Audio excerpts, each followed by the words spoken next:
Hello, hello, hello.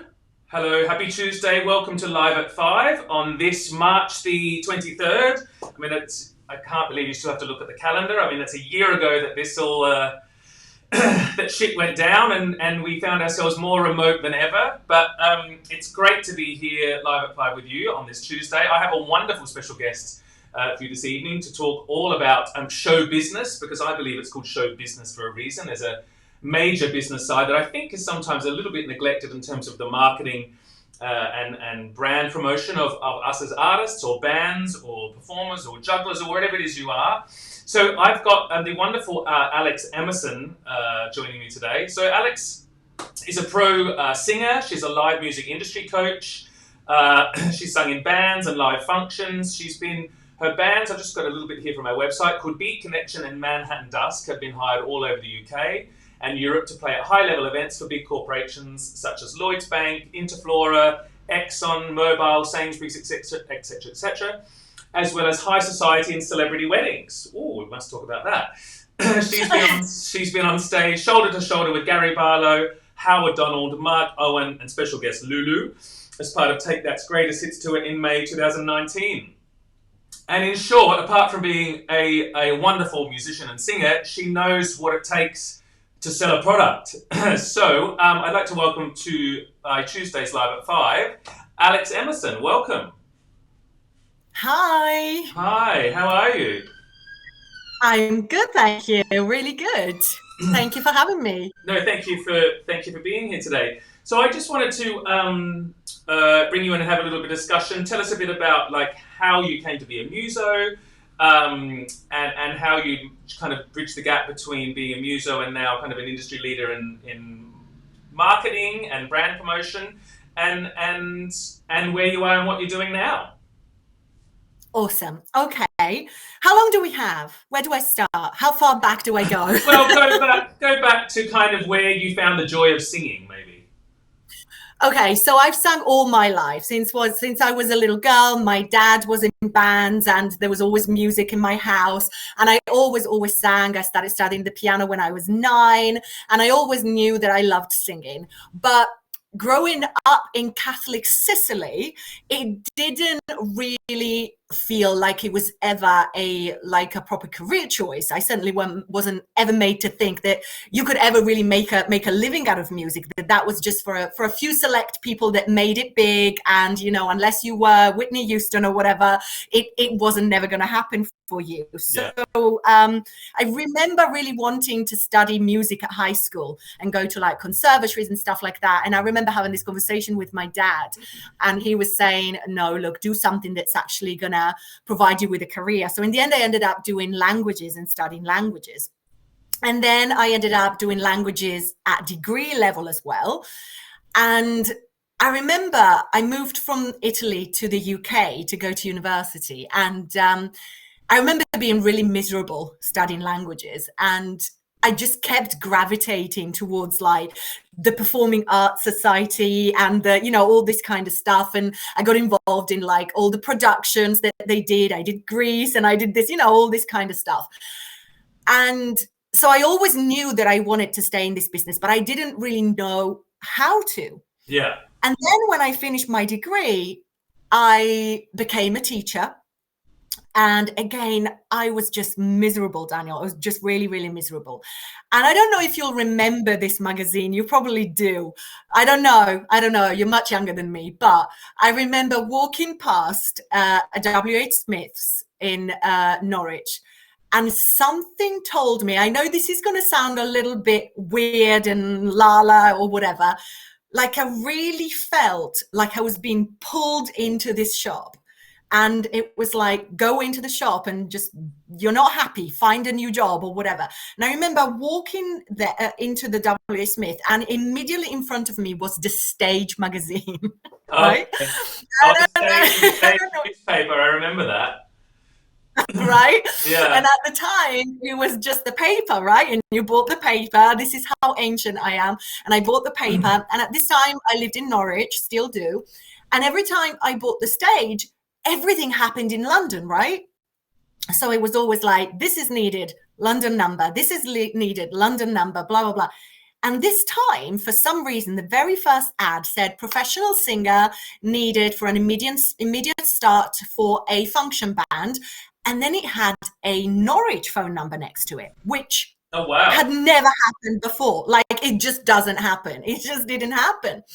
So I called the number, and what is my current husband actually answered. That's another story. And your current, it sounds like another one. Oh, right.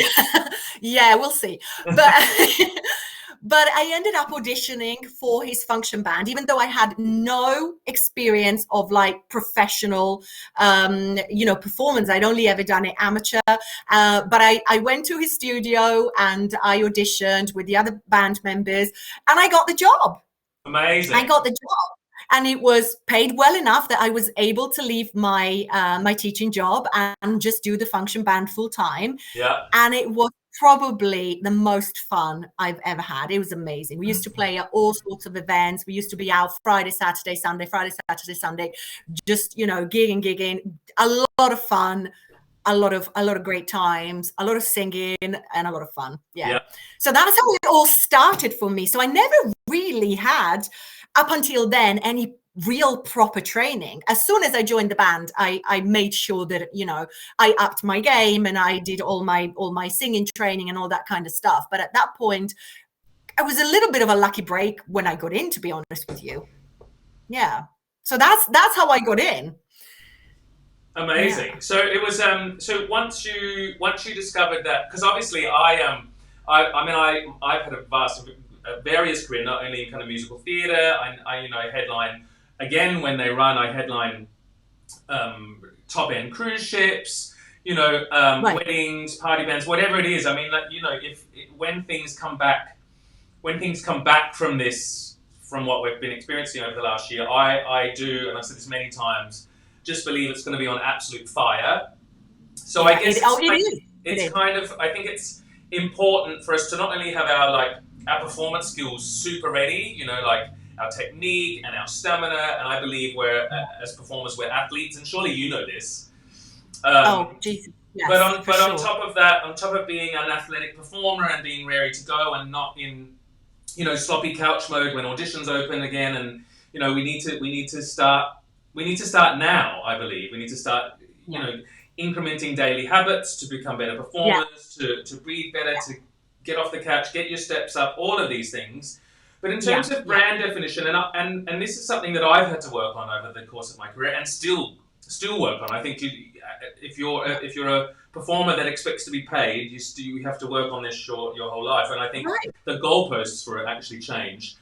And I think specifically coming from a more theatre background, for me, I know they don't really teach you that. They don't really teach you how to not be in the confines of, not confines, but in the product of someone else's show, in the Harry Potters and the Les Mis and the Phantoms. It's the ever-turning wheel of someone else's product and someone else's brand. So it's when you step out of that, defining what your own brand is in terms of a singer, musician, comedian, actor, finding your own specific niche and defining what that is. So how did you find your brand, and how did you know it was the right thing? Not only in terms of kind of obviously being remunerated, but if we got to be happy doing it, and if we're happy doing it, we're going to sell it better. So what would your advice be to people in terms of how to find or define their brand?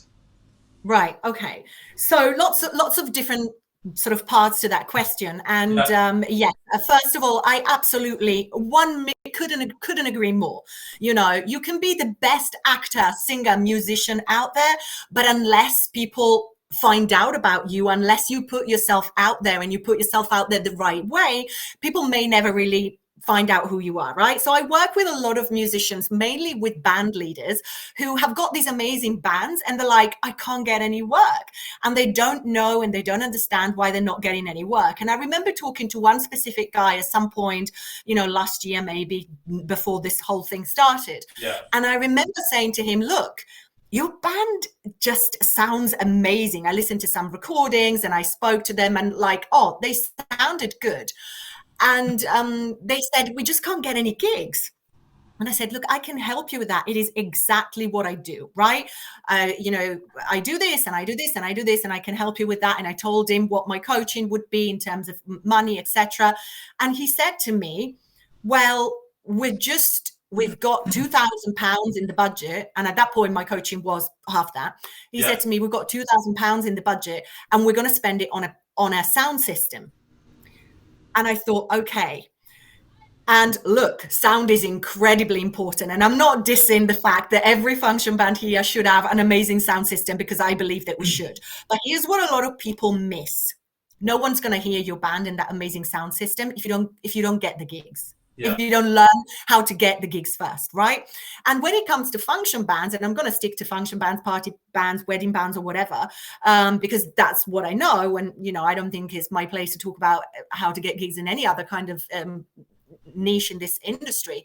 But when it comes to wedding bands and function bands, etc., it's all about the marketing. It's all about the marketing, because at the end of the day, if you get engaged tomorrow and you wanna, you're planning your wedding and you want to book a band, unless you literally know someone who's in a band or whatever, you're going to go to Google, right? You're just going to go to Google, and people will really judge and make a decision very, very quickly on your landing page within 10 seconds. You just don't get a second chance to make a first impression, right?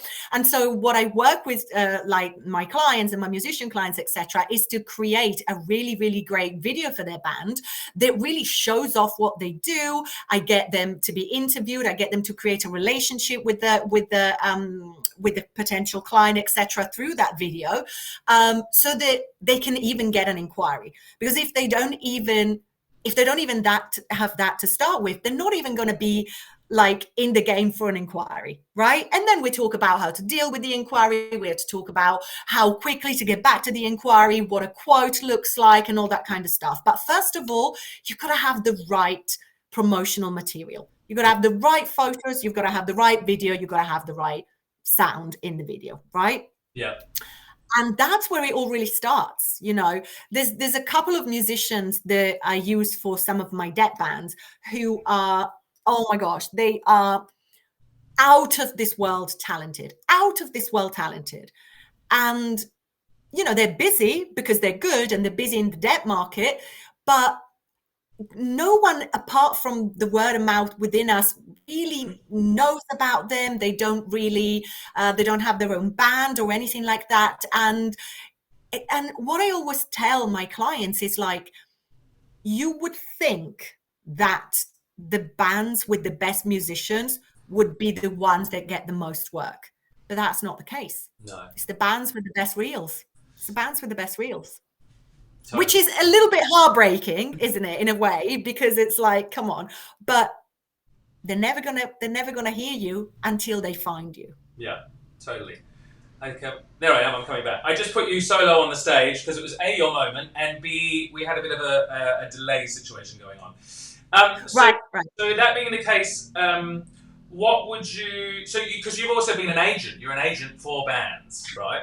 I was an agent for ages, yes, which was really crucial for me. I had a company called The Next Stage, which I just thought was a genius name. I loved it. And it was called The Next Stage. And I was an agent for probably about 8-9 years. And I think that was so crucial in me understanding what brides were looking for, because I actually spent all my time talking to the brides and really understanding, what they wanted. And what they wanted? They didn't want the best band. They had 3 fears. I want to make sure that they don't let me down. Yeah. Right?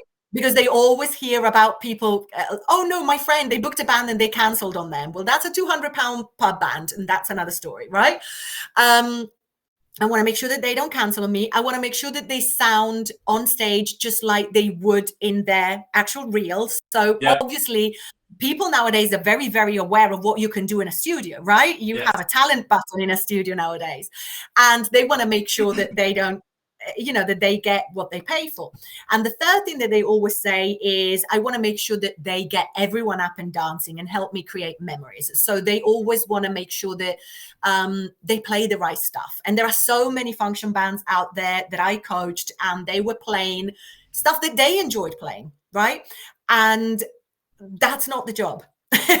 Like, I wouldn't ask you to go on stage, in the middle of Les Mis and then sing your favorite song, because that's not what the client came to see. The client booked you because they want to have a certain experience, and that experience is not playing, I don't know, whatever your favorite music might be. It's the stuff, it's the party classics that you play at weddings. It's a little bit of I Feel Good, it's a little bit of Aretha, it's a little bit of something maybe more up to date, but still, the stuff that everyone knows, I call them the instantly recognizable, party hits that will get everyone up and dancing, and they want a band that understands how to play at weddings, that understands what their role is, that helps them to work out the right timings and all that kind of stuff.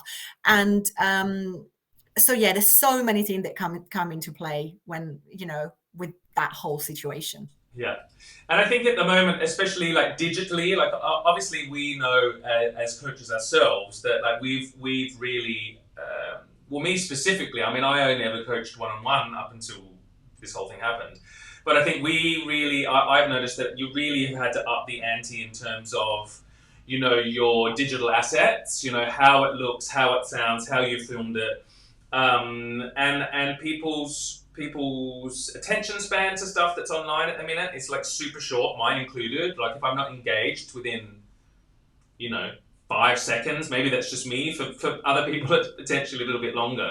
But it needs to be like super sleek and super edgy within and obviously be true to kind of what it is you offer. And I know, I appreciate also like it can be a huge investment to set those things up. But at the same time, like any business, like you can't expect to have revenue come in unless money goes out, excuse me. And when you're setting up a business, like there isn't a serious amount of money that goes out, and you can cut corners in certain areas. But when I've done that before, you learn the hard way in terms of your imagery, or I'm not saying you have to go for the best of the best to get superb quality. And I'm fortunate enough to have been doing this career a long time to have, some friends in high places. Well, not necessarily friends in high places, but some super talented friends that are in my circle of friends, or and you call people in and you sort out some deals to I scratch your back, you scratch mine kind of thing. It's the way. Right. That's one of the lovely things about our industry. I mean, the other annoying thing about our industry is people don't want to pay for me. People don't want to pay what we're worth. That's for sure. That's been a frustration of mine throughout my time. Yeah. Throughout my time. Yeah, we could do a whole live just on that, right? We could do a whole live just on that, but. Again, I do believe that things are going to be like literally on fire when things open up again, and it won't be overnight. It will be overnight. It'll just be like June 17th or whatever it is. It'll be like cruises, castings, weddings. People have weddings that are on hold, kind of thing. Yeah, and there's a lot. I was talking to a guy who owns a friend of ours who owns a venue at the moment, and they were like, "I've got so many like 51st birthday parties and like 31st birthday parties and stuff like that. They're all booked in, right?" And the gigs are already coming in. Yeah, the gigs are already coming in thick and fast, and people want to have a party. And I hear them. Totally, I want to have a party. Right? Let's do it. Yeah. So what would you say are the top three? There's probably a top 20, but give me a top three things for people that like for people in the performing world, in my niche. What are the top three things that you think they should work on in the lead up to A, being open again, but B, defining their brand if they've kind of coasted along for a little while and not really worked out what it is they are? Is that a good question? I'm sure it's great, but just ask me again because I'm not 100% sure what you're asking, really. No, I wasn't sure either. So let me try again. I know that you want top three things. The top three things you think are kind of imperative to defining your brand as an artist. There you go. Okay, lovely. Okay. So again, I'm going to stick to the function bands because that's what I know. And I wouldn't Sure. want to I wouldn't want to say something that is untrue to, I couldn't tell you about musical theater, right? You could do a much better job at that. But certainly when it comes to the party bands scene, etc., you need to have a shit hot video. That you just can't get away without one. You can't get gigs without one. Even more so than having a website. I would say that you could probably get away with not having a website. I mean, have one, right? But you would probably be able to get away without having a website if you had a great video. Another thing that I want to say is your fitness levels. Your fitness levels when it comes to being on stage, especially if you spent the last year maybe not being as active as you should have been, and we all know how that affects the voice and how that affects, well, everything as a performer, really, because we were talking about this yesterday, Daniel, but like we really are in a situation where people don't realize how physical what we do is. I was saying to you, like some of the days that we have, and you I'm sure you're very aware of this, but sometimes we would leave home at midday, come home at 7 a.m. the next day, and you don't get to recover sometimes from that for another couple of days, and it affects everything. Yeah. And then in terms of the third thing, I would say that you need to have a really solid sort of business systems set up, right? So however your money comes in, whether it comes in by doing shows, whether it comes in by booking wedding bands or whatever, you need to be on top of every single stage, from the moment that inquiry comes in to the moment they get the quote, to the moment they sign and get the contract, to the peace of mind call, we do 15 days before, to all of that kind of stuff up until the gig is over. You need to just create that kind of flow chart of exactly all of these milestones that need to happen, and you need to automate that as much as possible to make sure that you can concentrate on the stuff that you're really great at. Yeah, totally. Yeah. I think that's great advice, and also it's about, because I also find, and it's about again, as a business we are doing this all the time, and sometimes it is a little bit about delegating. Like, I mean, again, in the beginning you've got to cut costs or reserve costs, and I appreciate it's like that's super hard. But yeah, find a if it's not your like life partner, maybe find, because if you're in a function band, there's obviously like there's more than one of you, so like maybe delegate some things would be some advice. The paperwork, the admin, the keeping up of the show reel, because it can be overwhelming, and then my experience of that is that you just don't do any of it. Right. And that's a really, really good point, but make sure you pay them for it. Yeah, no, of course, definitely. Right, because this kind of this mentality around the function bands that like we all put together, and I have actually a chapter in one of my courses that's called "This Band Is Not a Democracy," and it sounds a little bit controversial or whatever, but it's kind of a little bit tongue in cheek. But I just wanted to come across this idea that if I wake up tomorrow and decide to set up a business that's a function band, that's my business, right? I might put in some money, right? I might put in some money. I might pay for the video. I might pay for this. I might pay for that. And it's my business. And there's this mentality around a lot of function bands. And this is a little bit more of the sort of amateur, semi-pro bands mentality, where it's our band and we vote on every decision and we decide the set list together. And it's like, no. That's not happening, because this is my business and I'm taking all the risk. I've registered the company as a limited company. My name is on the accounts and this and that. So I'm running my vision. I'm paying you well to do your part, whatever that part may be. But if anyone who's listening is toying with the idea of starting a band, be really aware of that, because there is this thing of like, well, we'll all chip in to buy the PA system. How many times have I seen that happen?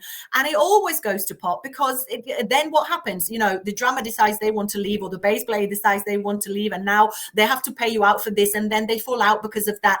You run your business how you run your business. You set out, you kind of, put in the initial money, the cost or whatever, but then you take home much more proportionally per gig than the other guys would, who you're just hiring out for the one night. Yeah.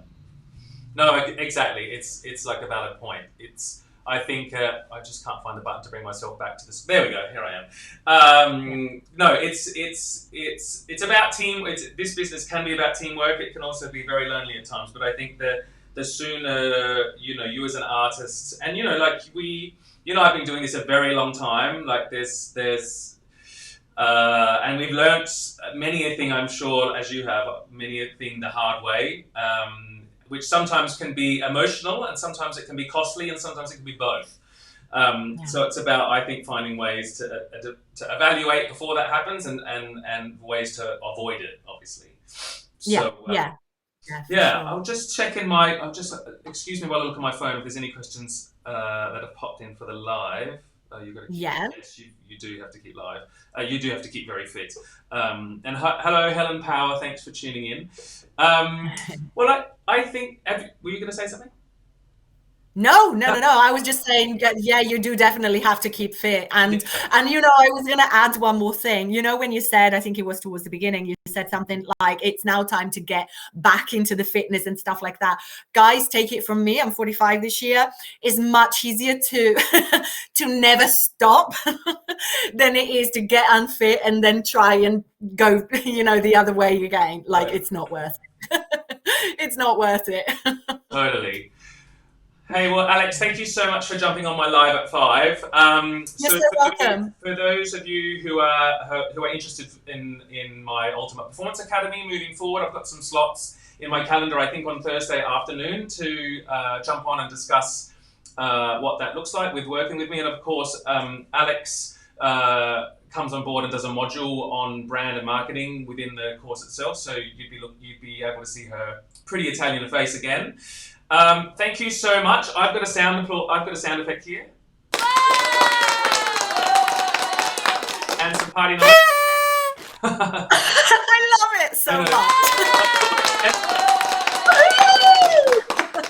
So thank you so much to Alex for jumping on, and it's been great to talk to you, and I look forward to seeing you in and around the group this week. This is Daniel Cook signing off from my live at 5. See you next week.